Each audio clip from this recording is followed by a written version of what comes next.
अस्सलाम वालेकुम शाराए दस्तूर से मैं हूं अब्दुल क़य्यूम सिद्दीकी और आप हैं AQS के साथ।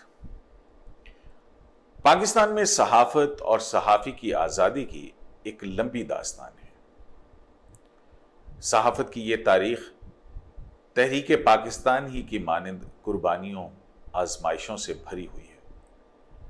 हक़ गोई की पादाश में सहाफ़त को कभी पाबंदे सलासिल किया गया, कभी कोड़े मारे गए, कभी गोलियां।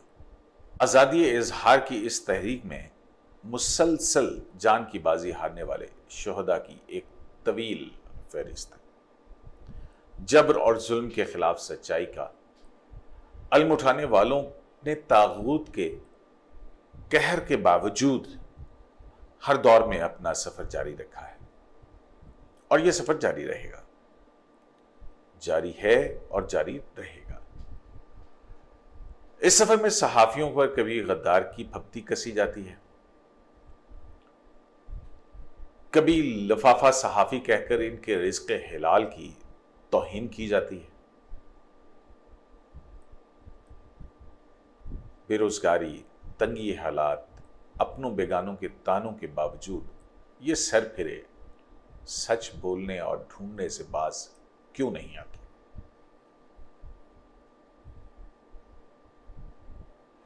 क्यों इन्हें सच बोलने से रोका जाता है? कौन इस सच से डरता है? क्या कलमा हक कहना गुनाह है? आज हमारे साथ दो सीनियर सहाफी होंगे। इन दोनों ने जबर को झेला है। दोनों की कहानी एक जैसी लेकिन थोड़े से ट्विस्ट के साथ मुख्तलिफ भी है। जनाब मतीउल्लाह जान, जिन्हें हाल ही में अगवा किया गया, और जनाब रिजवान रजी अलमरूफ रजी दादा। ये दोनों सहाफ़ी, रिजवान रजी जो हैं तकरीबन 1 साल पहले और मतीउल्लाह जान 2 दिन पहले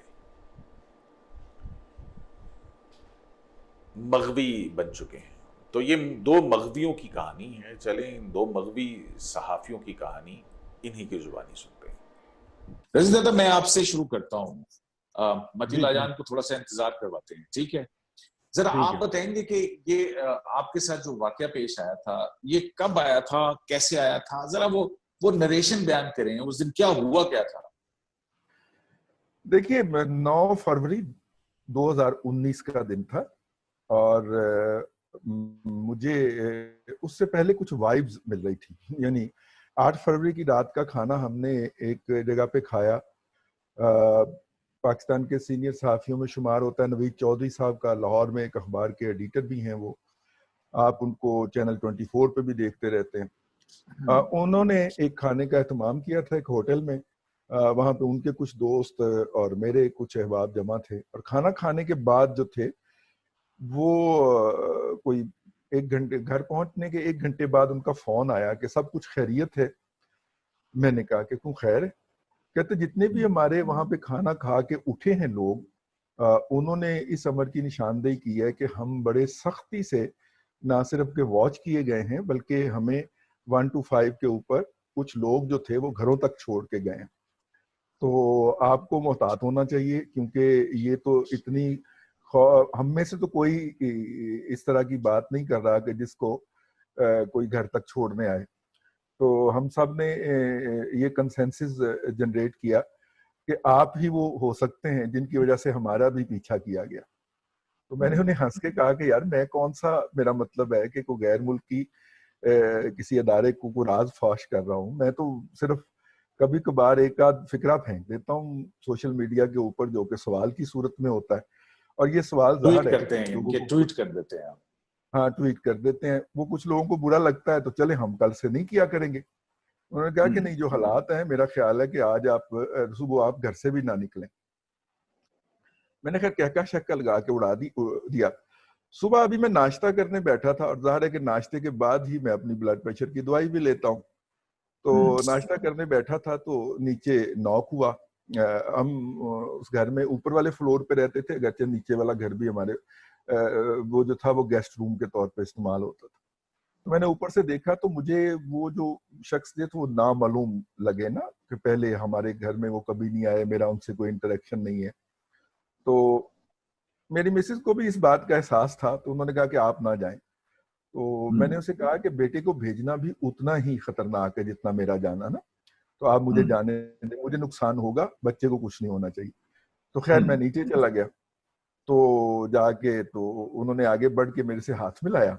2 लोग थे वो मोटरसाइकिल पे, और उसके बाद उन्होंने मेरा हाथ पकड़ लिया। मैंने उससे खींचने की कोशिश की, लेकिन ये आप समझ लें कि 3 या 4 सेकंड लगे होंगे।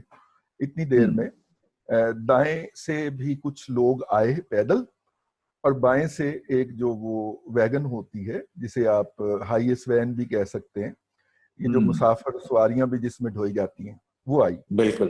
तो मैंने उनसे पूछा कि आप कौन लोग हैं और आप मुझे कहाँ लेके जाना चाह रहे हैं। तो उन्होंने वो अपनी मखसूस जुबान जो बोली जाती है उस वक्त, ठीक है, ਉਹ ਚੱਲ ਇੱਧਰ ਨਾ, ਤੂੰ ਬੜੇ ਇੱਥੇ ਔਖਾ ਬਣਿਆ ਫਿਰਨਾ ਹੈ, ਤੂੰ ਜਿਹੜੀ ਅੰਨੀ ਪਾਈ ਹੋਈ है ना, ਚੱਲ ਤੈਨੂੰ ਲੈ के चल, मतलब इस स्टाइल के अंदर। मेरा मतलब है ये मेरे जैसे बंदे के लिए तो वैसे ही शॉकिंग है ना कि ये उसको इस तरह मुखातिब किया जाए। तो मैंने कहा कि मुझे आप बता लेने दें कि आप कौन लोग हैं और मुझे कहाँ पे लेके जाना चाह रहे हैं। लेकिन उन्होंने मुझे पकड़ा, और कुछ 3 एक करीब के लोगों ने, और वो जो मैंने भी किया। ड्राइवर, हाँ बिल्कुल किया। मैं और जाहिर है कि मेरा ब्लड प्रेशर उस वक्त शूट किया, और जाहिर है ब्लड प्रेशर शूट करने के नतीजे में जो बंदे की जो भी हालत होती है वो हुई।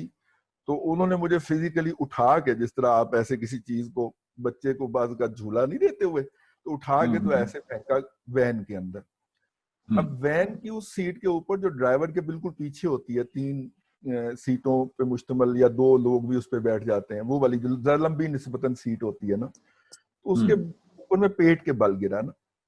और चूंकि वो मेरा हड्डियां वगैरह का भी मसला, थोड़ी सी सांस रुकती हुई महसूस हुई, तो उन्होंने मेरा सर नीचे सीट की तरफ करके मुझे वहीं पे ऊपर से काबू करके, दो एक मुस्टंडे जो थे वो बैठ गए, और वो वैन चल अच्छा पड़ी। रजी, यहाँ पे मैं आपको रोकूंगा, ठीक है ना। ये ये आपका इब्तदाई जो है ना वो वो आपका काउंट है। मदुल्ला जी, जान, मैं अब आपसे पूछूंगा कि आपके साथ इब्तदाई तौर पर क्या हुआ था। इब्तदाई तौर पे तकरीबन वही कुछ हुआ, क्योंकि ट्रेनिंग तो बिल्कुल, अब आप तो एक वाकयात ही को है। ऐसे ही नरेट करें जैसे कि रजी ने किया है। जैसे कि मैंने अपने MGTV पे भी एक्सप्लेन किया, जो रजी दादा साहब ने बताया, तकरीबन एग्जैक्टली उनका रवैया और उनको गाड़ी में लोगों को बैठाने का तरीका वो एग्जैक्टली यही था। मैंने पहले भी बताया कि मुझे इसी तरह ज़बरदस्ती गाड़ी में बिठाया गया, सर जो है वो सीट की तरफ, नीचे की तरफ दबाया गया और जकड़ा गया बाकायदा। बल्कि मुझे तो उन्होंने वो काला कोई कपड़े का थैला था मेरे सर पे उन्होंने डाल दिया, नीचे गर्दन तक, जैसे कोई दहशतगर्द होता है।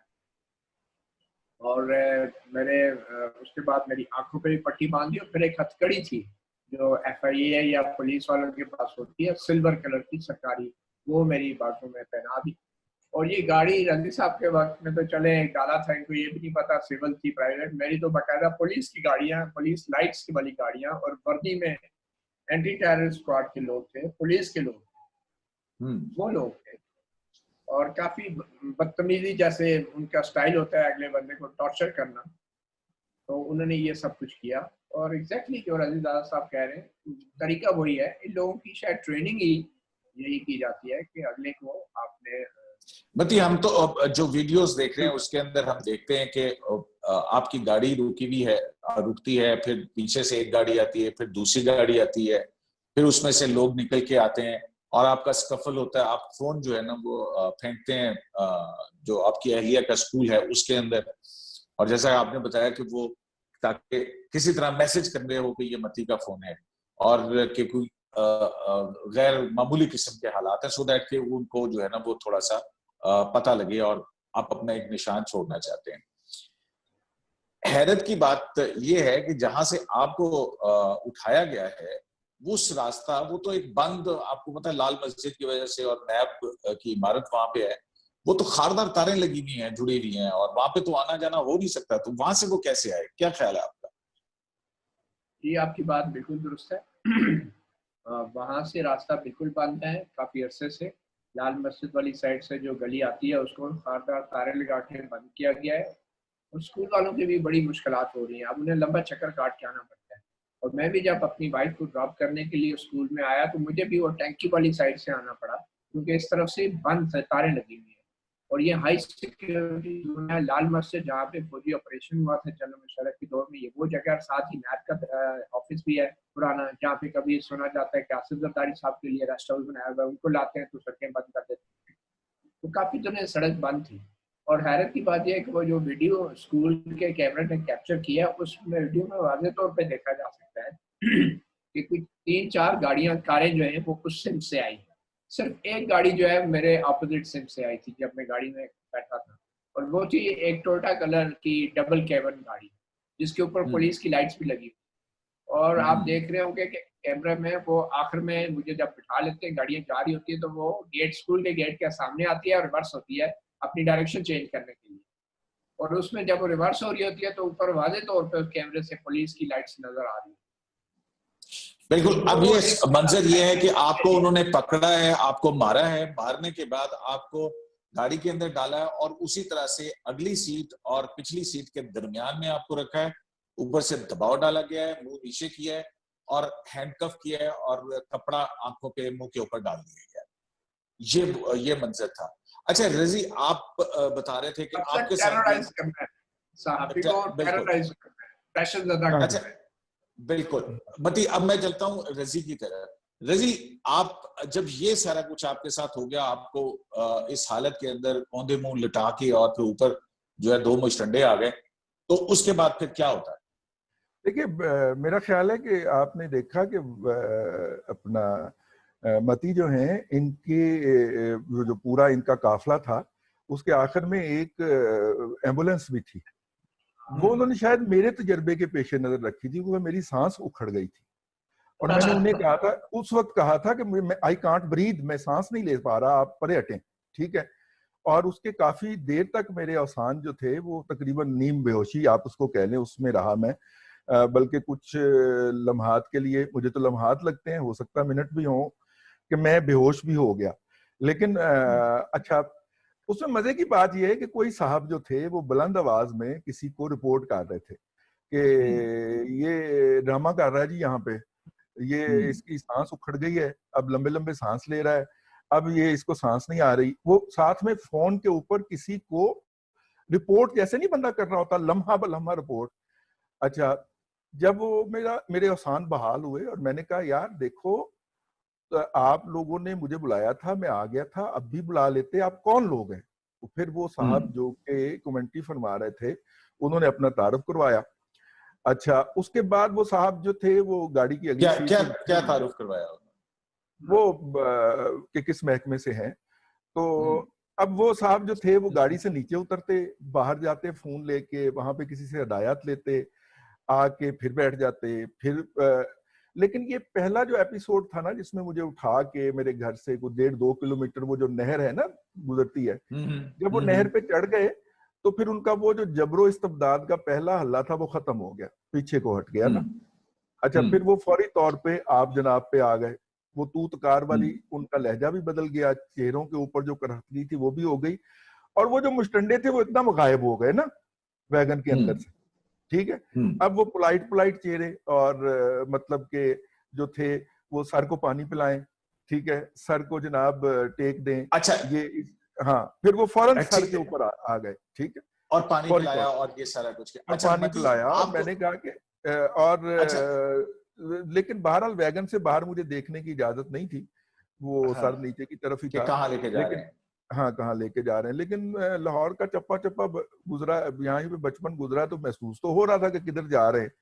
और अगर इन्होंने वहां पे दफ्तर में जाना है अपने में, तो वो तो सीधा रास्ता बनता है, तो ये इधर उधर क्यों घूम रहे हैं? तो वो ठीक फिर हो गया। भी अच्छा रजी, मैं रास्ते में, यहाँ पे आपको, रजी आपको यहाँ पे रोकूंगा। मतीला जान, अब आपको जो है वो गाड़ी में डाल के और जो आपकी सूरत हाल आपने बताई, इसी तरह से आपका सांस भी, आपने अपने स्टेटमेंट में कहा है कि आपका सांस भी जो है ना वो इस तरह, इस कदर उन्होंने वो टाइट अप किया हुआ था कि सांस भी नहीं आया था। क्या हुआ उस दौरान?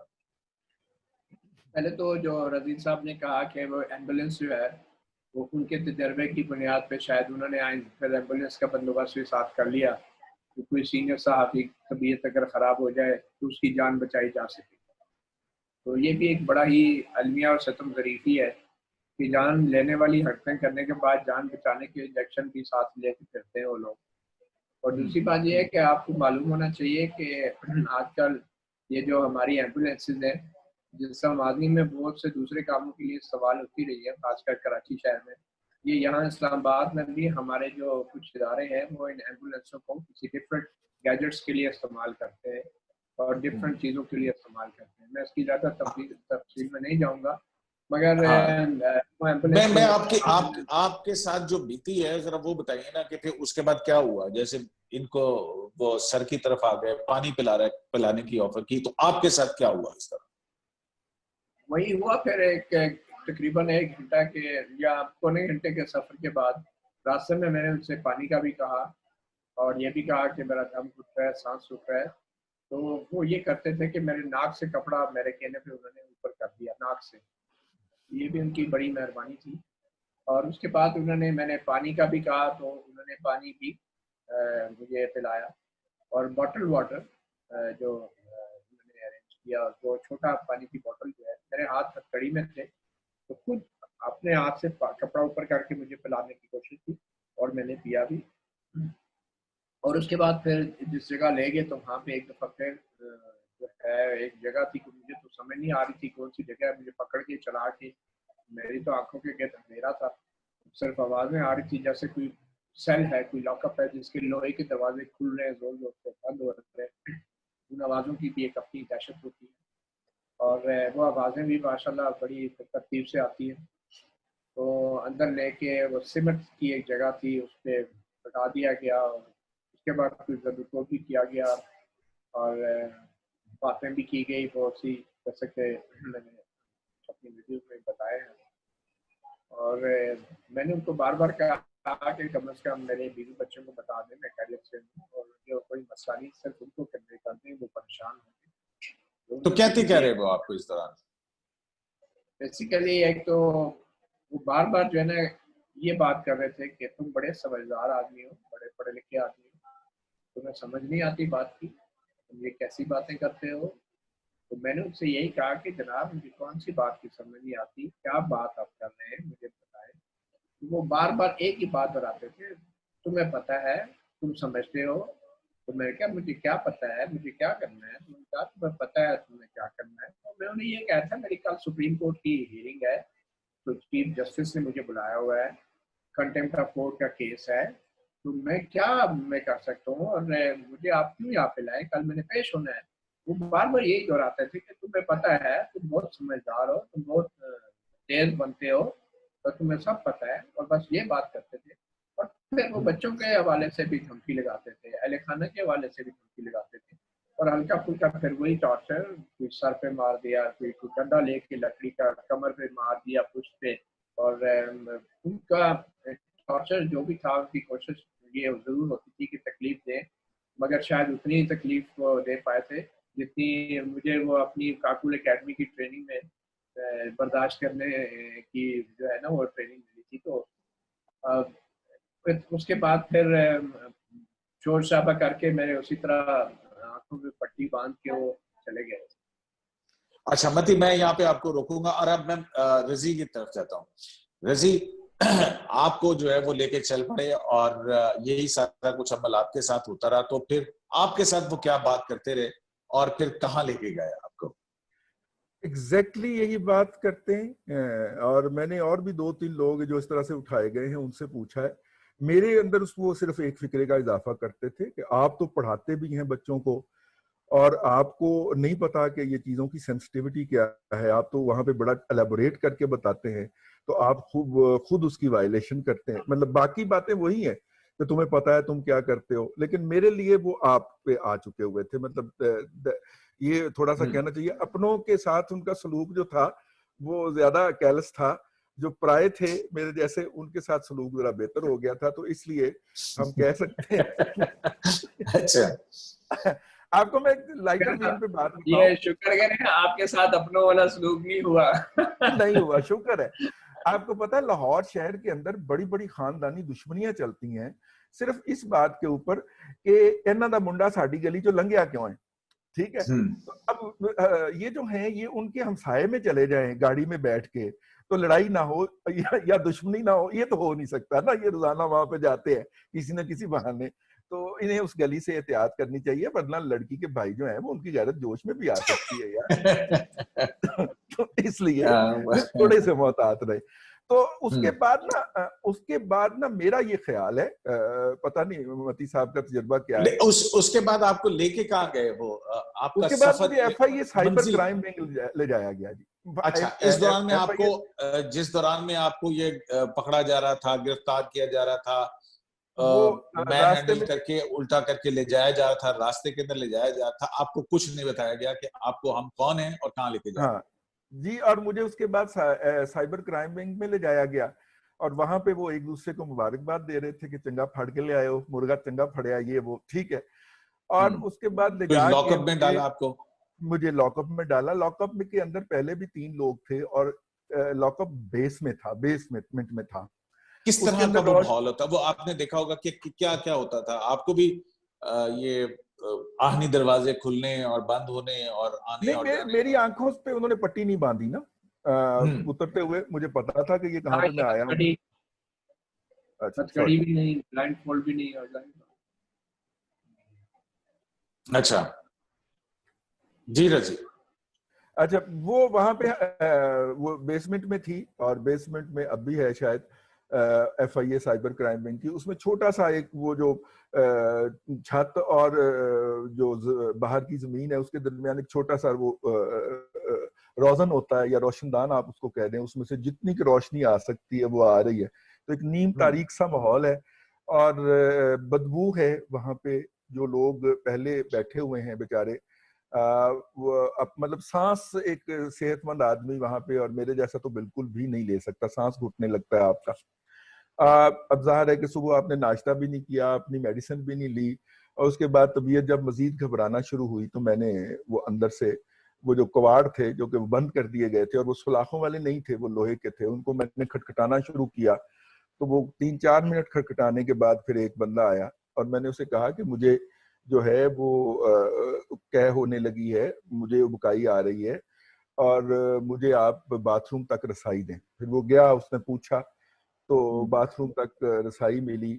मैंने मुंह हाथ वगैरह धोया, वो सारा कुछ जो गर्द पड़ गई हुई थी चेहरे पे वो सारी साफ वाफ की, और उसके बाद फिर मुझे वापस जब निकालने लगे जेल से, तो उन्होंने कहा कि सर इनको हथकड़ी लगानी है। तो वो हुकामे बाला ने कहा कि नहीं, बाथरूम में ले जाएं। बाथरूम से वापस ला के फिर मुझे अंदर बंद कर दिया गया। उसके बाद कुछ आधा घंटा मजीद गुजरा, फिर मेरी तबीयत खराब होना शुरू हुई। फिर मुझे कहने की नौबत नहीं आई, मुझे ऊपर बुलाया गया, हथकड़ी लगाई गई, और दोबारा हथकड़ी लगा के मेरी वो वाली तस्वीर खींची गई जो मीडिया को जारी करनी। अच्छा, उसमें एक बड़ी मजे की बात होती है इस दौरान ना, कुछ छोटे, कुछ दरमियाने और कुछ नीम बड़े किस्म के ना हुकाम अपने तौर पे आपके पास आते हैं, आपसे हमदर्दी का इजहार करते हैं, और आपको ये यकीन दिलाने की कोशिश करते हैं कि ये इस हमारे अदारे की कोई इसमें नहीं है, ठीक है, ये तो फलाने अदारे का जो था वो मुद्दा था, उन्होंने आपको हमारे गले में डाल दिया।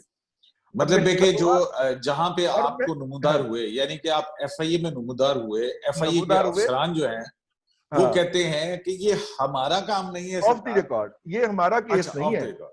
हाँ। हमें तो आप पार्सल, ये एग्जैक्ट वर्ड, हमें तो आप पार्सल के तौर पे मिले हैं, ठीक है। तो अच्छा, हमारे तो आप ये भाई हैं।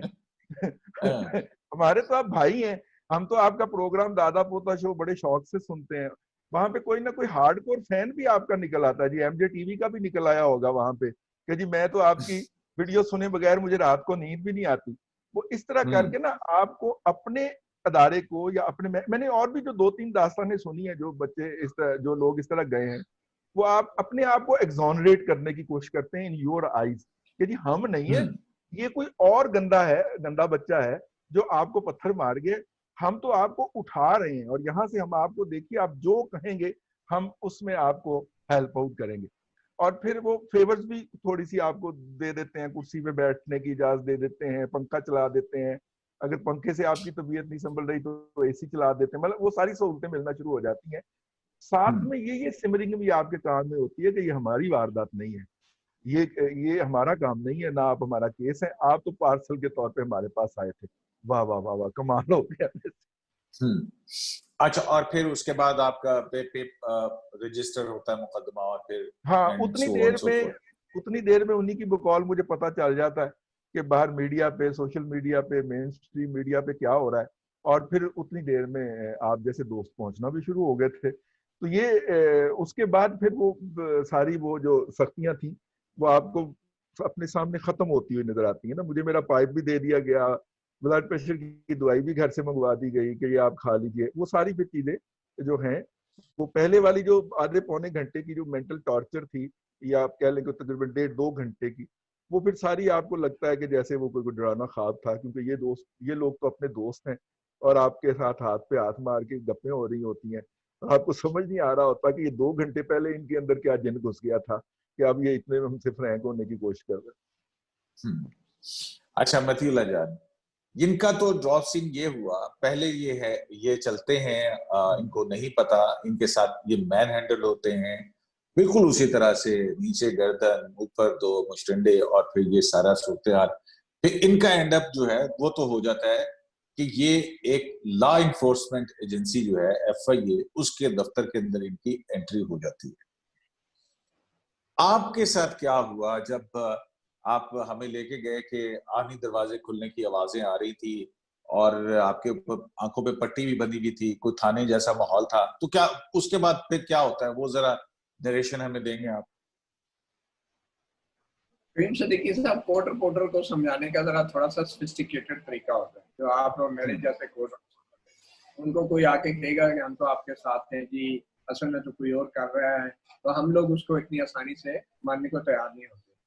तो उसके लिए मेरे केस में उन्होंने ये किया कि मुझे जिस सेल में जाके फेंका उन्होंने, तो जानबूझ के मेरी आंखों की पट्टी जो है वो खोल के माथे पे बांध दी, कस के अपनी तरफ से शो कर रहे थे कि गलती से माथे पे बांध दी, और मेरी हथकड़ियां हाथ की बांध के पीछे फ्रंट साइड पे मेरे हाथ रखे, पीछे नहीं बांधे, कि मैं आराम से अपना कपड़ा हाथों से कभी ऊपर उठा के देख लूँ ये कौन सी जगह है। वो शायद मुझे दिखाना चाह रहे थे कि ये जगह मैं देख लूँ, और वो जगह कौन सी थी वो उन्होंने तो बनाई हुई थी, या वाकई वही जगह थी जिसको वो अपनी ताकत की वजह से इस्तेमाल करते थे। वो कोई पुलिस थाने का कोई सेल था, पुलिस स्टेशन का। तो मुझे ऐसे लगा कि दीवार पे जो पहली दफा मेरी आंख खुली तो जान में जान आई, बड़ी देर बाद मैंने कोई रोशनी देखी, कोई चीज देखी, जगह देखी, सख्त सफोकेशन के बाद। तो मैंने देखा है दीवार पे वो पुलिस के कलर्स लगे हुए थे, इस्लामाबाद पुलिस के, जो ब्लू, डार्क ब्लू और लाइट ब्लू कलर की पट्टी थी दीवार पे। और जो मेरा हवालात का दरवाजा था उसके उसके उस पार एक वॉशरूम का दरवाजा था जिस पे लिखा था लैट्रीन, और बिल्कुल साथ ही दीवार पे लिखा था बड़ा बड़ा करके मुहर्रर, और साथ तीर का निशान बना हुआ। मुझे फर्स्ट स्ट्राइक में ये लगा कि ये तो पुलिस स्टेशन है, मुहर्रर भी लिखा हुआ है। फिर मैंने कहा ये मुहर्रर इधर लिखने का क्या काम है, सेल के सामने मुहर्रर, कोई कैदी ने कोई रास्ता ढूंढते हुए जाना है। तो मुझे ये महसूस हुआ कि मुझे दिखाया जा रहा था ये जगह जो है कि ये एक थाना है या कोई एफआईए का सेल है। और फिर आके उन्होंने दबिकोप किया कि तुम देख रहे थे और ये कर रहे थे, वो कर रहे थे। और फिर थोड़ी बार जाते हुए फिर मेरी वो पट्टी खोल के ना, वो दोबारा आंखों की बजाय फिर माथे पे बांध के चले गए। मैं क्या ख्याल है, ये क्या, एक तरफ तो मुझे कहते हैं देखते हो, फिर ऊपर से आंखों पर भी नहीं बांधते, माथे में बांध के। मगर यह कि उसके बाद मैं फिर ज्यादा देखना शुरू हो गया, उन्होंने दोबारा मुड़ के नहीं पूछा। उनके जहन में यह था कि बस ये बच्चा समझ गया है कि ये कोई थाना ही है, कोई एफआईए के लोग। बहरहाल फिर आखिर में जाके जब मुझे दोबारा वो फेंकने लगे तो उन्होंने ये और टूटी फूटी पश्तो, वो आपने सुना होगा ना, टूटी फूटी उर्दू, तो वो टूटी फूटी नहीं, पश्तो में वो से वहां से वो जो मोबाइल वो जो टूटी फूटी पश्तो। मुबैना थाना था, जो हाँ, कि आपको मुबैना था। देखे ना, ये रजी साहब को तो वो ले गया उधर, कभी उन्होंने हवालात में वो कर दिया। अब यहाँ पे हुआ ये, अच्छा इस दौरान में मती मैं भी कुछ आपको आपके साथ शेयर करना चाहूंगा कि जब ये आपकी अबडक्शन की खबर चली और ये सारा कुछ हुआ, तो हमने भी एफआईए वाले लोगों जो हैं उनसे राब्ता किया। हमारे सोर्सेज ने बताया कि जनाब मैंने एक और वो शख्स थे, उनसे अपने सोर्स से राब्ता किया और मैंने कहा कि इस तरह का वाक़या हुआ है, प्लीज चेक, क्योंकि पहली जो रजी दादा के एक्सपीरियंस के बाद जो पहला इंप्रेशन आ रहा था वो यही था कि शायद ये FIA वो जो साइबर क्राइम विंग जो है उसकी वारदात है। तो हमने इस्लामाबाद सर्कल और पिंडी सर्कल दोनों चेक किए और उन्होंने कहा, FIA के लोगों ने मुझे बताया, उन्होंने कहा कि जनाब ये इन दोनों जगह पे तो नहीं है सर। और वो जिस तरह से बता रहे थे मालूम हो रहा था क्या है, तो वो कहने लगे कि और फिर आपको पता है मती कि आपके खिलाफ एक और भी कोई पुरानी पता नहीं किस ट्वीट के ऊपर एक कलंदरा जो है वो रिजवान हनीफ शेख की अदालत में है, जिसके नोटिस वो पता नहीं कहाँ जारी करते हैं और पता नहीं किधर जाते हैं। और फिर उसकी बुनियाद पे तो कहीं पता करें उस बुनियाद पे वारंट ऑफ अरेस्ट तो नहीं जारी किया गया। और साथ में उन्होंने कहा कि अगर ये देखें, मेरा ख्याल है हमने वहां से चेक किया रिजवान हनीफ शेख की अदालत से, तो उन्होंने कहा जी हमने कोई वारंट नहीं निकाला हुआ है। तो जब वो हमारे एक सोर्स ने उसने कहा कि जब देखें जी अब ये हमारे पास तो नहीं, बाकी आप समझदार ये हमारे साथ हुआ था। अच्छा, अब आप जो है वो बता रहे हैं कि आपको उस मुबैयना थाना, जैसे कोर्ट ने लिखा ना एलिज्ड ऑब्जेक्शन, तो मुबैयना थाना उस मुबैयना थाने से फिर आपको किधर लेके जाते हैं? अच्छा, फिर उसके बाद जब उन्होंने ये दिखा दिया कि बस ये जी अब आना जाना है, और मुझे भी वॉशरूम में जाने के लिए वो मेरी हथकड़ियाँ नहीं खोलते हैं वॉशरूम में, मेरी तो बंदी हुई थी, वॉशरूम के लिए भी हथकड़ियाँ नहीं खोलते थे। और सिर्फ एक दफा वॉशरूम में मैंने उन्हें खसूसी इजाजत मांग की, वो हथकड़ी खुलवाई, तो बाकी 3 दफा मुझे नहीं, उन्होंने दोनों हाथों से खोली। बट एनीवे, तो वहाँ पे अचानक ही आ गए और उन्होंने दोबारा सदुकोप किया, बहुत सी जो है उन्होंने सुनाई भी धमकियां मेरे जुबान में, और ये नहीं बताते थे कि क्या है, वो बस कहते थे तुम समझदार हो, तुम समझते हो। और फिर वहाँ से उन्होंने ये किया कि ना सिर्फ ये कि मेरे मुंह पे कपड़ा डाला, उसी तरह फिर आंखों पे कस के पट्टी बांधी, सही तरीके से माथे पे नहीं बांधी, और साथ हथकड़ी जो है ना खोल के मेरे हाथ पीछे हथकड़ी में बांध दी, जो मेरे लिए बड़ी तकलीफदेह चीज थी। और इससे बढ़ के उन्होंने ये किया कि मेरे मुंह पे भी टेप बांध दी, और बड़ी उन्होंने पूरे गर्दन से लपेट के वो टेप बांधी, बड़ी सी टेप। तो मैंने उनसे बड़ा एहतजाज किया कि देखिए मेरा जो है ना वो सांस रुक रहा है, आप क्या कर रहे हैं। और वो फिर ये करते थे कि सिर्फ नाक से ऊपर कपड़ा रहने देते थे, बाकी ऊपर सब बंद, ब्लाइंड फोल्ड कपड़ा, और मुंह पे भी टेप बांध दी, हथकड़ी हाथ पीछे बांध दिए। उस वक्त मुझे यूं महसूस हुआ थोड़ी देर के लिए कि आप ये पागल हो चुके हैं और ये शायद मुझे नहीं छोड़ेंगे, और बाकियों की तरह मुझे भी कहीं फेंक के ये चले जाएंगे। उन्होंने मुझे उठाया और एक बड़ी गाड़ी थी कोई, उसकी पिछली सीट पे उसी तरफ फेंका जैसे रजी दादा साहब कह रहे हैं, और उसी तरह गर्दन पे नीचे दबा ली, और फिर चल। और कोई घंटे के सफर के बाद वो एक बड़ी शाहराहों से गुजर रहे थे। रास्ते में एक बंदे ने उनसे पूछा कि कोई चोट थी क्या, कि शीशा नीचे हुआ, आवाज आई आप अगली गाड़ी वालों के साथ हैं। पता नहीं ड्राइवर ने मुंह से इशारा किया क्या, तो फिर उसी की आवाज आई बंदे की जो बाहर से पूछ रहा था, अच्छा ठीक है आप जा सकते। फिर आगे जाके मुझे उन्होंने एक जगह पे रिवर्स की गाड़ियों को 1 मिनट डेढ़ पीछे रिवर्स में आते रहे पगडंडी पे, किसी कच्चे रास्ते पे, बड़ी सड़क से सिंगल रोड से उतर के, मुझे लगा जैसे किसी गाड़ियों वाले कच्चे रास्ते में जा रहे हैं। तो गाड़ी पर रुकी, मुझे बाहर निकाल के फेंका उन्होंने, और फिर मुझे वो उसी तरह टूटी फूटी पश्तों में बोलता है तासो पत्नी जरा खान दे। कहा मैं तो मतीउल्लाह जान, तो कहा तासो जरा खान ना दे। मैं कहा नहीं, खुदा की कसम मैं जरा खान नहीं। और साथ वाले बंदे कहते हैं ये गलत सड़े रागले, ये जरा खान और बल सड़े कोई दूसरा आदमी है जरा खान ना। तो इस तरह की पुश्तो बोल रहे थे, लेकिन वो पठान नहीं लग रहे थे मुझे, उनके लहजा वो बना रहे थे पुश्तो का। अच्छा, तो कहते हैं कि ये तो गलत बंदा हमने ले लिया।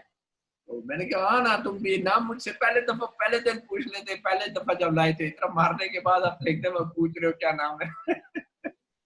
अच्छा, वो ऐसा मुश्किल था मरला के टेप। अच्छा, मतलब देखिए ये बातें वो जब आपको आपके साथ ये सारी बात कर रहे थे, आपकी फैमिली बच्चों का नाम ले रहे थे, वो टेप के पीछे से, लेकिन वो इतनी बड़ी टेप थी कि जो मैं बोलता था मुंह से मेरे भाप से या जो भी, वो पूरा हिस्सा जो है वो लूज हो गया था और वहां से मैं बोल पा रहा था। ऊपर से टेप थी, अब वो एक किस्म का लिपटी हुई थी लेकिन वो स्टक नहीं हो रही थी, तो मैं उससे बोल पा रहा था।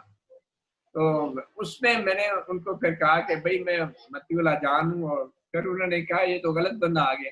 उन्होंने फिर जल्दी से मेरी हथकड़ी जो है वो इस तरीके से खोली के लगे वो तोड़ रहे हैं, इसकी चाबी शाबी नहीं है उनके पास, लेकिन एंड पे इधर उधर करके उन्होंने चाबी से ही खोल के हथकड़ी ले गए। मुझे यह तासर दिया कि वो तोड़ रहे हैं इसको और पता नहीं क्या हथकड़ी है बांधी है, मतलब। और जाके मुझे उन्होंने फिर वहां पे छोड़ा और मैं फिर उठा और फिर अपना उतारे वो सर से भी, और मुझे पानी की बोतल देगी थे वो लेके मैं चल पड़ा। और बाकी मैंने आपको बताया आगे सड़क पे पहुंचा तो मैंने कहा देखो ये कौन सी जगह है, कोई निशानी ढूंढूं, तो उधर कंक्रीट का एक बड़ा सा वो जैसे फाउंडेशन स्टोन नहीं लगी होती इस तरह का कोई वो लगा हुआ था, उस पर एक तहरीर थी, ऊपर लोगो बना हुआ था। तो गाड़ियां गुजर रही थी, रात का अंधेरा गुप अंधेरा, गाड़ियां गुजर रही थी, तो उनकी रोशनी में मैं देखा कि वो पंजाब हुकूमत का लोगो था और नीचे जो तहरीर थी मैं उसके पहले 3 लफ्ज पढ़े और आगे चल दिया। और वही ऊपर लिखा था महकमा ज़राअत पंजाब, और मैं फिर चल फिर उसके बाद की कहानी मैंने बताई। हाँ, उसके बाद फिर आप अपने घर की जगह पहुंचते हैं, वहां से फोन करते हैं और फिर ये सारा जो है ना वो इस तरह की सूरत हाल होती है। रजी दादा, हम ये देख रहे हैं कि जो आपके साथ और मतीउल्लाह जान के साथ किसी भी लोकेशन तक पहुंचने से पहले के जो वाकयात हैं वो तकरीबन एक जैसे हैं। ट्विस्ट सिर्फ ये आता है कि वो लोग जो कि मतीउल्लाह जान को उसके बच्चों के हवाले से और इस हवाले से और समझ जाओ तुम समझते नहीं हो, आपको भी समझाने की यही बातें, और फिर जो है वो अचानक से उनको गलत फहमी होती है कि ये तो ज़रक खान नहीं है। इस सारी सूरत हाल तक रजी आप कैसे समझते हैं कि अगर मतीउल्लाह जान के स्टेटमेंट को देखा जाए और आप दोनों के इन वाकयात को निकाला जाए तो क्या इंफ्रेंस आप ड्रॉ करते हैं? देखिए, जाहिर है कि जिस तरह के उनके बनाए हुए गाने हिट नहीं हो सकते, इसके बावजूद कि वो सबसे ज्यादा चले हैं, उनके बनाए हुए स्क्रिप्ट भी हिट नहीं हो सकते और उनके किए हुए ड्रामे भी हिट नहीं हो सकते, बल्कि वो बर्दाश्त भी नहीं होते बंदे से, उनका ही आना शुरू हो जाती है कि आप कम अज कम किसी ऐसे बंदे की ड्यूटी लगा दो जिसे पूरी पश्तो आती हो, ताकि वो कम अज कम जालसाजी करता हुआ तो महसूस ना हो। देखिए, एक मॉडस ऑपरेंडाई है इन लोगों का, एक ही जगह पे शायद तरबियत हुई है, तरीकाकार भी एक ही है।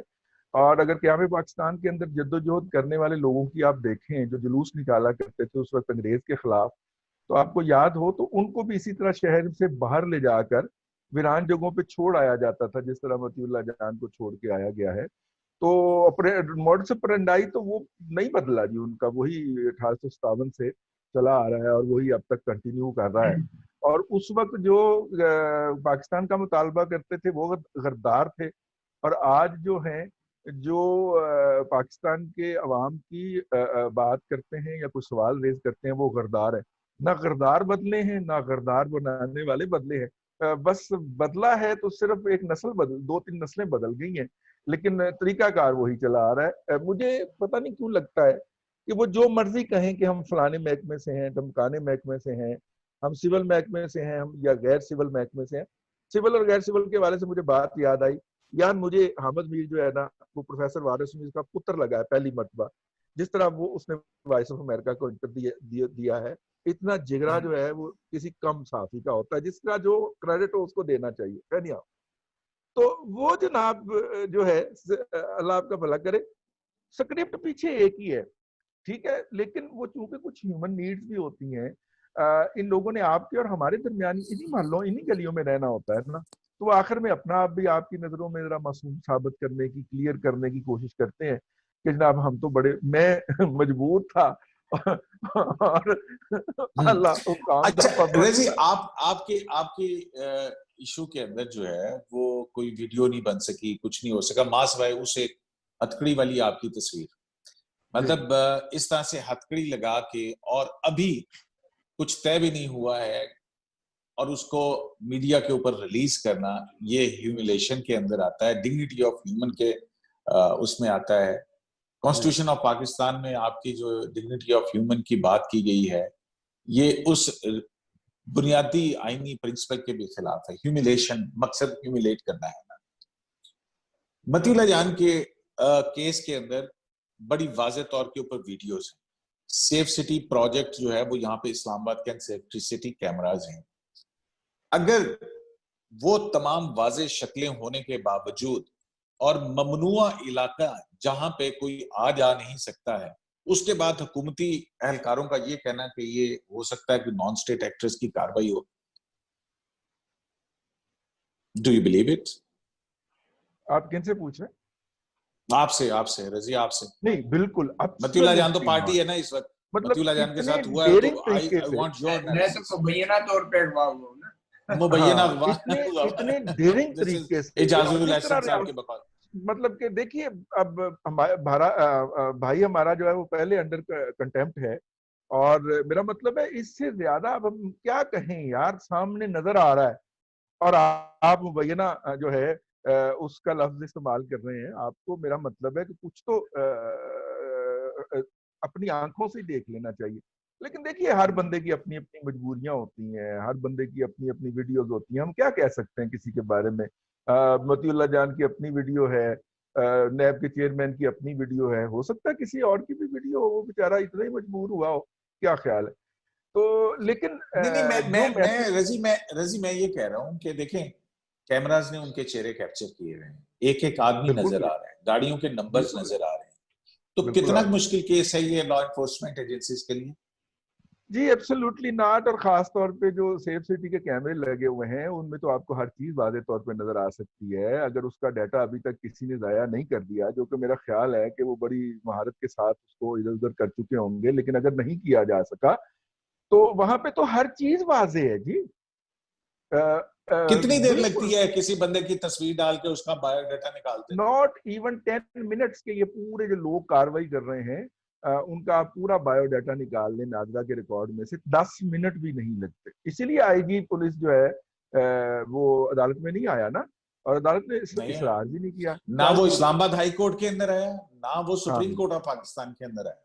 बिकॉज ही नोज कि he is the main culprit. वो जिन्होंने ये वारदात डाली है उसके सामने वो अपने आप को बेबस महसूस करता है, इतना बेबस कि उनका नाम भी नहीं ले सकता। लिहाजा या ये भी पॉसिबिलिटी हो सकती है ना कि कहीं और से कहा गया हो, जिनकी तरफ आपका इशारा है वो हो ही ना इसके अंदर, और ये यही इनको इस्तेमाल करके और उधर कोई बदनामी की कहानी बनाई गई हो कि देखिए ये मतीउल्लाह जान क्योंकि ये है तो इसके जहन के साथ भी खेला गया हो। हाँ, ये भी हो सकता है। मतीउल्लाह जान के और मेरे केस में एक और फर्क भी है। मेरे खिलाफ तो फवाद चौधरी और कम से कम 8-9 मिनिस्टर भी ट्वीटें करना शुरू हो गए थे ना। मती साहब के केस में ये नहीं हुआ इस दफा। उन्होंने थोड़ी सी शर्म की है, और इनके हक में कोई एक दो तीन बयानात आए हैं उनकी तरफ से, या 2-3 लोगों की तरफ से आए हैं। आई थिंक ये जो 15 महीने के अंदर ये हमारे गांव की, आपको पता है ना सियासत का वडेरा हाँ जड़ा है वो जी, आप ही पुलिस वाले ने कहना फाड़ लै ते मुड़ के फिर आप छुड़ान आप पे चले जाता। जमानत दिलवाने चले जाना। मैं मती साहब के ने जब अपनी वापसी की इतला दी थी तो मैंने इनके नीचे इनको मुबारकबाद देते हुए लिखा था कि देखिए 15 महीने के अंदर अब जो है वो 3 दिन से बाद सिमट के 12 घंटे पे आ गई है। और लेकिन वो थोड़ा बड़े सा तल्ख ये 12 एक घंटे पॉजिटिव पहलू है कि थोड़ा सा हम और यकजहती शो करें तो ये शायद 12 घंटे भी ना रहे और इस तरह की नौबत आना बंद हो जाए। तो इसलिए मेरा ख्याल ये है कि वो जितना मर्जी ड्रामे कर लें, उनके तो गाने हिट नहीं होते, उनके ड्रामे क्या हिट होने। तो इसलिए वो नहीं, नहीं जी, इंशाल्लाह सबको नजर आ रहा है कौन कर रहा है। मतीउल्लाह जान, लास्ट वर्ड्स, आप जो कुछ कहना चाहें। देखें, मेरा ख्याल है कि कल कैपिटल टॉक के अंदर मैं ही था, तो हमारे साथ मुबशिर जैदी थे। तो उन्होंने ये कहा कि जनाब देखें, मतीउल्लाह जान से कोई लोगों को मोहब्बत नहीं थी, लोग असल में तंग आ चुके हैं। लेकिन मेरा देखने का थोड़ा सा अंदाज जो है ना वो मुख्तलिफ है कि जो लोग आज भी मीडिया के अंदर या सोशल मीडिया के अंदर हक और सच की बात करते हैं, पाकिस्तान के अवाम उसको पसंद भी करते हैं, उसके लिए खड़े होने के लिए भी तैयार है, वो खास सियासी लीडर हो, खा सहाफत करने वाला कोई सहाफी हो, तो पाकिस्तान के अवाम जो है वो बहरहाल सच बोलने वाले के साथ खड़े होते हैं। और हमारे मुआशरे के जो आप और हम सोचते थे कि शायद आवाजें जो है वो खामोश की जा रही हैं, वो एक आवाज को उन्होंने खामोश करना चाहा और 1 करोड़ से ज्यादा आवाजें जो है उभर के और ज्यादा चीखने के अंदर ज्यादा चीख के और वो सामने आए। और ना सिर्फ ये बल्कि इंटरनेशनल कम्युनिटी भी जो है वो आपके साथ आएगी। तो मतीउल्लाह जान, क्या कहते हैं आप हम चाहते हैं कि आज AQS लाइव का जो इख्तितामिया है वो आप करें।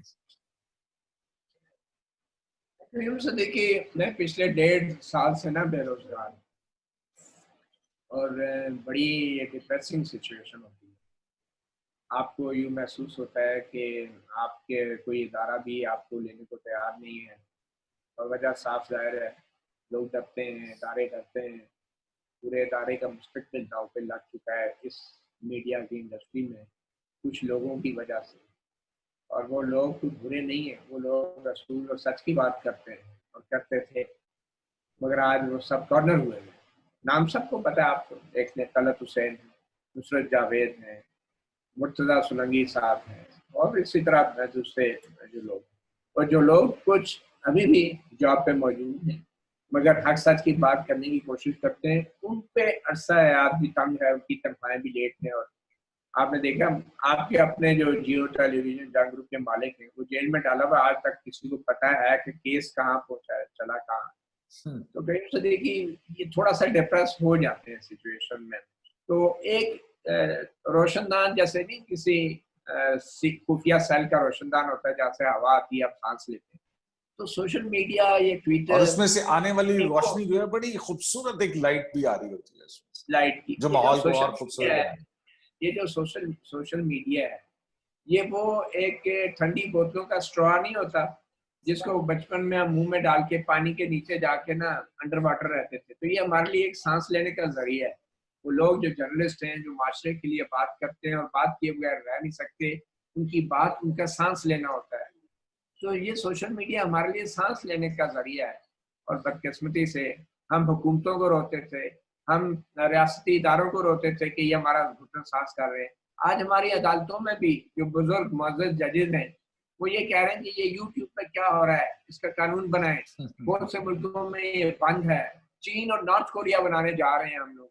तो अब तो माजरत के साथ, मेरा बड़ा एहतराम है अदलिया का, लेकिन अदलिया के जजेस का ये रिमार्क्स देना, किसी केस के आने से पहले ही आप अपना माइंड बता रहे हैं। और इन जजेस के रिमार्क्स के बाद तो ये साइबर क्राइम विंग और दूसरे पुलिस के इदारे तो और भी शेर हो गए।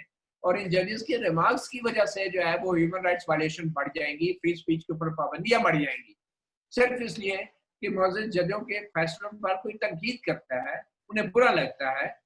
तो वो तनकीद तो सारी दुनिया में होती है।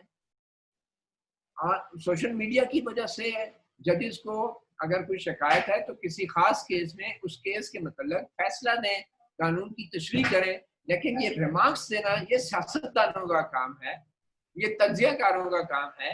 मगर जजेस को अदालत के अंदर बैठ के तकरीरें नहीं करनी चाहिए, फैसले लिखने चाहिए, कानून का हवाला देना चाहिए, ताकि आइंदा के लिए वो एक मिसाल बने और कानून साजी हो, उसमें तरमीम।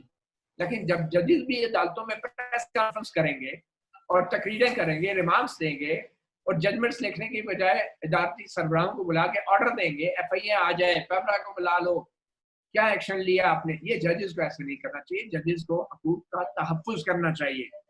बदकिस्मती से आजकल हमें सबसे ज़्यादा हिफाजत की ज़रूरत मुहाफ़िज़ों से पड़ रही है, और सबसे ज़्यादा जो हमारे इंसानी हकूक़ की जो वायलेशन है, उसके अंदर वो इदारे भी शामिल हैं जिनका काम हमारे इंसानी हकूक़ का तहफ़्फ़ुज़ करना है, और जिसके लिए उन्हें ख़ुसूसी अख्तियारात दिए गए हैं। और वो उन अख्तियारात को इस्तेमाल करते हुए, सुओ मोटो पावर्स को इस्तेमाल करते हुए, बजाय इसके कि बुनियादी इंसानी हकूक़ का तहफ़्फ़ुज़ करें, वो खुद अपने रिमार्क्स और तकरीरों के ज़रिए दूसरे इदारों को भी इंसानी हकूक़ की खिलाफवर्जी पर उकसा रहे हैं, उनका हौसला अफजाई कर रहे हैं, जो कि बहुत बदकिस्मती की बात है। और आखिर में मैं ये कहूँगा कि इतना सारा डिप्रेशन के बाद 1.5 साल का बड़ा ऑब्वियसली में एक इंसान जो कुछ भी ये वाक़या हुआ बहुत ही खौफनाक था, खतरनाक था मेरे लिए, मेरी फैमिली के लिए। मगर इसके बाद मुझे ये लगा है कि शायद मैंने 25 साल की जो सहाफ़त की है और आखिरी 1.5 साल का जो वक्त गुजारा है, मुझे उसका सारा सिला पहली दफ़ा मुझे महसूस हुआ है कि हमारे काम लोग भूलते नहीं हैं। हम लोग को शायद पता ही नहीं होता कि हमारे बारे में क्या लोग सोचते हैं, हमारे काम के बारे में। उन्होंने हमें बचपन से बड़ा होते, बूढ़ा होते देखा होता है। तो ये जो वाक़े के बाद जो लोगों का प्यार और मोहब्बत मिला है, मैं कहता हूँ ये सहाफ़त के लिए एज़ाज़ है, ये कोई मतिउल्लाह की बात नहीं है। अहमद मीर के वाक़े के बाद इसी तरह लोगों ने रिस्पॉन्स दिया। तो ये एक सहाफ़त के लिए एज़ाज़ है, सहाफ़ियों के लिए और पेशे के लिए एज़ाज़ है। ऐलान नहीं, सिर्फ सहाफ़ी नहीं, आम लोग भी जो हैं आपको आपके काम की वजह से मोहब्बत करते हैं और चाहते हैं। और वो लोग भी जो आपके मुखालिफ हैं, जिन पे आप तनकीद करते हैं, जब वो लोग भी आपके साथ खड़े हो जाए, तो इसका मतलब ये होता है कि आप बतौर सहाफ़ी आपने पेशे का हक अदा कर। एक फिक्रा मुझे जी, ऐड रज़। कर लेने दीजिएगा। वो ये है कि बहुत सारी जुबानें और बहुत सारे लोग जो थे वो कह रहे थे कि मतीउल्लाह जान वापस आके भी मतीउल्लाह जान ही रहेगा। तो वो दरीदा दहन लोग देख लें कि मेरा शेर अब भी खड़ा सहाफत के करबला में वैसे ही धाड़ रहा है जैसे वो अगवा होने से पहले धाड़ रहा था। बहुत शुक्रिया बस रजी दादा, जज्बाती आपने कर दिया। और बहरहाल ये सारी चीजें जो है ये सहाफियों की फैमिलीज को जो है इसमें पता नहीं मुझे ये शेयर करना चाहिए कि नहीं करना चाहिए। अब हम सब जो है वो अपने दिल के दुखड़े जो है वो निकाल रहे हैं कि यार कितना तकलीफ होता है, किस कदर कर्ब से हम गुजरते हैं, हम या हमारी फैमिली बीइंग ए सहाफी, ये शायद किसी को अंदाजा भी नहीं है। मतीउल्लाह जान 3 नवंबर का वाकया आपको याद है, जिसके बाद मुझे मुल्क छोड़ के जाना पड़ा था। और आप इस बात के विटनेस हैं कि मलिक कयूम अटॉर्नी जनरल, उन्होंने अब्दुल हमीद डोगर की कोर्ट के अंदर इल्जाम लगा दिया था कि कयूम सिद्दीकी को इफ्तिखार चौधरी ने सुप्रीम कोर्ट का रिकॉर्ड दे दिया और वो लेके तो मुल्क से भाग गया है।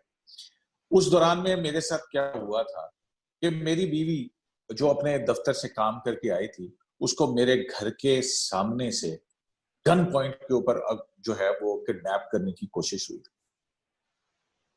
तो ये वो वाकयात और आपको पता है उसकी एफआईआर भी थाना कोसार के अंदर दर्ज है। लेकिन आज 2007 और आज 2020 13 साल गुजर गए। हम अपनी ये तकलीफें भी जो हैं वो लोगों को नहीं बताते हैं कि कहीं इस हवाले से कोई और किसी किस्म का मैसेज ना ले सके। लेकिन रजी दादा, आपके निकलने वाले आंसू जो हैं और हमारे इस प्रोफेशन के अंदर जो है वो एक मतीउल्लाह नहीं है, एक रजी दादा नहीं है। यहाँ पे हर सहाफी जो है उसने साबित किया है मतीउल्लाह जान के वाकये के ऊपर कि हर आदमी जो है वो उसी तरह से फर्म है और वो उसी तरह से आजादी इजहार और फ्रीडम ऑफ प्रेस के लिए जो है वो आवाज उठाता रहेगा, जैसा कि माजी में हमारे बुजुर्गों ने उठाई। उन्होंने जेलें सही, उन्होंने कोड़े खाए, उन्होंने टॉर्चर सेलों की चीजें बर्दाश्त की और अपनी जानों का नजराना दिया। एक लंबी फहरिस्त है उन लोग। तो ये जंग जो है वो रहेगी और इंशाअल्लाह अजीज, वो कहते हैं ना कि फतह ऐसे ही होती है। फिर जब फतह का ऐलान होता है तो फिर खल्के खुदा बोलती है। तो फिर फतह जंग से फिर बंदा भले फतह जंग से मिले लेकिन फतह हमारी होती है। हाँ, फतह सच की होती है। और वो कहते हैं ना कि इन्नल बातिल काना ज़हूका, कि बेशक बातिल मिट जाने के लिए और हक छा जाने के लिए। बिल्कुल। शराय दस्तूर से अब्दुल कयूम सिद्दीकी को इन 2 मगवी सहाफियों की कहानी आपने सुनी। एक और मगवी सहाफी भी है, लेकिन वो एक खातून है। कोशिश करेंगे कि अगर वो हमारे साथ आ सके तो उनकी कहानी भी आपके पास लेके आए। शराय दस्तूर से अब्दुल कयूम सिद्दीकी को AQS लाइव से इजाजत दीजिए और अपना बहुत ख्याल रखें। हमें जो मर्जी कहें लेकिन अब सब अपना बहुत ख्याल रखें। अल्लाह ने